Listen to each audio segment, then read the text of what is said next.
ആരോഗ്യത്തോടെ ഇരിക്കാം. മികച്ച പരിചരണം ഞങ്ങളുടെ ഉറപ്പ്. Shoranur medical trust, Shoranur.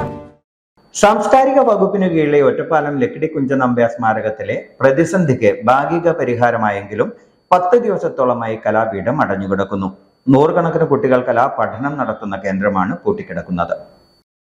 സ്മാരകം ജീവനക്കാരുടെയും കലാപീഠം അധ്യാപകരുടെയും ശമ്പള കുടിശ്ശികയുടെ പേരിൽ ജീവനക്കാർ കൂട്ട അവധിയെടുത്തതോടെയാണ് കഴിഞ്ഞ 16-ന് സ്മാരകത്തിനും കലാപീഠത്തിനും ചരിത്രത്തിലാദ്യമായി താഴുവീണത്.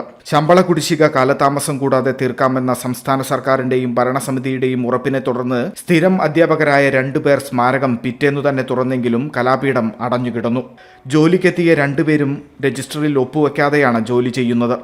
സന്ദർശകരുടെ സൗകര്യം കൂടി പരിഗണിച്ച് ജീവനക്കാർ സ്ഥാപനം തുറക്കുകയായിരുന്നു.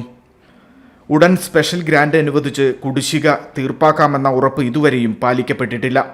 സ്മാരകത്തിലെ 2 സ്ഥിരം ജീവനക്കാരും സ്മാരകത്തിനു കീഴിലെ കലാപീഠം അധ്യാപകരായ 7 പേരുമാണ് കൂട്ട അവധിക്ക് അപേക്ഷ നൽകിയിരിക്കുന്നത്. സ്മാരകം ജീവനക്കാർക്ക് 11 മാസത്തെയും കലാപീഠത്തിലെ 7 അധ്യാപകർക്ക് 16 മാസത്തെയും ശമ്പളമാണ് ഇപ്പോഴും കുടിശ്ശിക. യാത്രാ ചെലവിന് പോലും പണമില്ലെന്നും കടുത്ത സാമ്പത്തിക പ്രതിസന്ധിയിലാണെന്നും കാണിച്ച് ജീവനക്കാർ ഭരണസമിതിക്ക് അവധി അപേക്ഷ നൽകിയിരിക്കുകയാണ്. സർക്കാരിൽ നിന്നുള്ള സ്പെഷ്യൽ ഗ്രാന്റുകൾ വിനിയോഗിച്ചാണ് ജീവനക്കാർക്ക് ശമ്പളം നൽകാറുള്ളത്. കഴിഞ്ഞ കുറേ മാസങ്ങളായി സർക്കാർ ഗ്രാന്റ് പ്രതിസന്ധിയിലാണ്.